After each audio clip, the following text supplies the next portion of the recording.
Creek State Park is just a few miles south of Alexander City.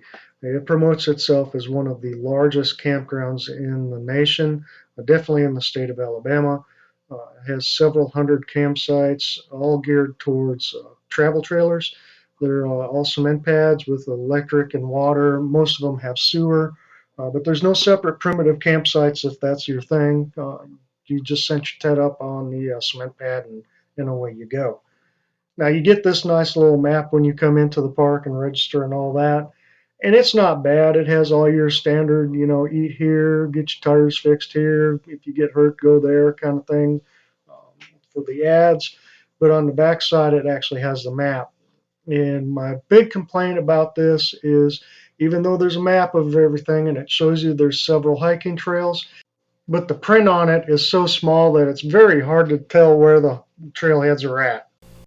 Now, if you go down to the marina and you ask them, they've got a bigger map for $1.50 that's a little bit easier to read. It really shows on the back side of it or front side, whichever way you want to go, where the trailheads are at, the different colored trails, and it's a lot easier to make out than the free little map that they give you at check-in. So it's probably worth it if you're going to spend some time up there and do all these trails to just go ahead and spring for the $1.50 and be able to find the trailheads a whole lot easier. The Campfire Trail up at Wind Creek State Park is marked out with yellow trail markers.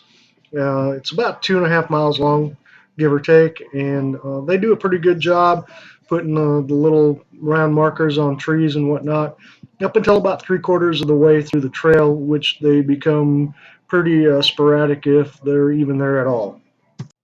The trail starts out right along the lake and runs for about a third mile or so, um, and it is just absolutely gorgeous.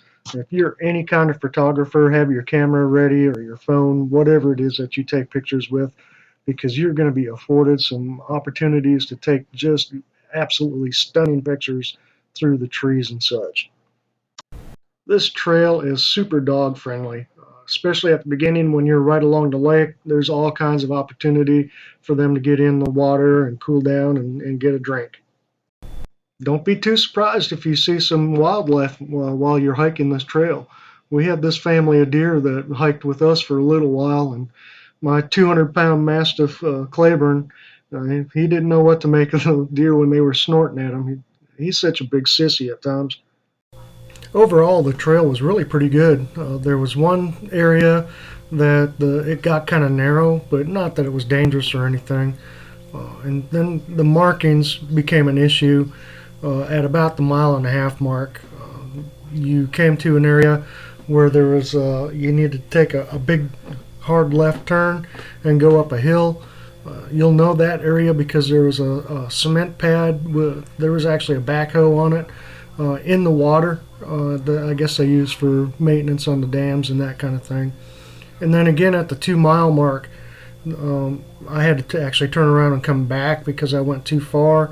There was really no markings to get you through that area, and I had to use my All Trails app from that point on to finish out hiking the trail. And there you have the Wind Creek Campfire Trail. Definitely well worth the trip. About 2.5 miles long. Definitely dog friendly. Kids maybe 10 and up. There is a pretty big hill towards the very end that you may end up struggling with them if they're smaller than that. I really do appreciate you guys watching this, and I hope it helps you out a little bit. You know how this YouTube junk works. Like, share, subscribe, all that good stuff. But until the next time, this is the Biker Hiker. Hike safe, ride safe. Peace out.